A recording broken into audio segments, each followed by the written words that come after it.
ஹாய்மா, நான் வந்து அன்னைக்கு கடை ஓப்பன் பண்ணதுக்கப்புறம் இன்னைக்கு தான் வரேன்.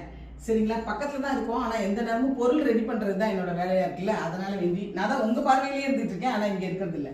இப்போ அதுக்கு இதுக்கு என்னென்ன டிஃப்ரெண்ட்டு அப்படின்றத பார்த்தோம்னா, இது பார்த்தீங்கன்னா கடை இங்கே வர்றவங்களுக்கு பாட்டில் நிறைய பேர் கேட்டிங்க, அதனால பாட்டிலில் மாற்றிருக்கோம். சில பொருள்லாம் பாட்டிலில் மாற்றிருக்கோம். அப்புறம் பார்த்தீங்கன்னா அப்புறம் சாம்பிளுக்கு பொருள் வச்சுருக்கோம். இங்கே அடுத்து பார்த்தீங்கன்னா இங்கே பார்த்தீங்கன்னா இது நான் ஏற்கனவே காட்டினேன்ல உங்களுக்கு. இது இது போட்டாச்சு. போட்டு கிட்டத்தட்ட 20 பாட்டில் அளவுக்கு நான் போட்டு கொடுத்தேன். எங்களுக்கு எல்லாமே முடிஞ்சிருச்சு. அப்புறம் இன்னும் கொஞ்சம் இங்கே ஸ்நாக்ஸ் ஐட்டம்லாம் தனித்தனியாக கொஞ்சம் கொஞ்சம் வந்து நான் வெட்டிவே தானே இதெல்லாம். அடுத்து நீங்கள் கேட்டீங்க இதெல்லாம் சேல்ஸுக்கா அப்படின்னு சொல்லி. ஆமாம், இதெல்லாம் சேல்ஸுக்கு தான். அப்புறம் பார்த்தீங்கன்னா இந்த வெட்டிவேர் மாலை சைஸ் வாரியாக இங்கே ரெடி பண்ணி வச்சுருக்கோம். அப்புறம் சாம்பிளுக்கெல்லாம் தனித்தனியாக கொஞ்சம் கொஞ்சம் சின்ன டப்பாவில் போட்டு வச்சுருக்கோம். நீங்கள் டேஸ்ட் பார்த்துட்டு கூட வாங்கிக்கலாம்னு சொல்லிட்டு உங்களுக்கு தேவைப்படுறவங்க இந்த கடையோட அட்ரஸ் கீழே பின் பண்ணிடுறோம். நீங்கள் நேரம்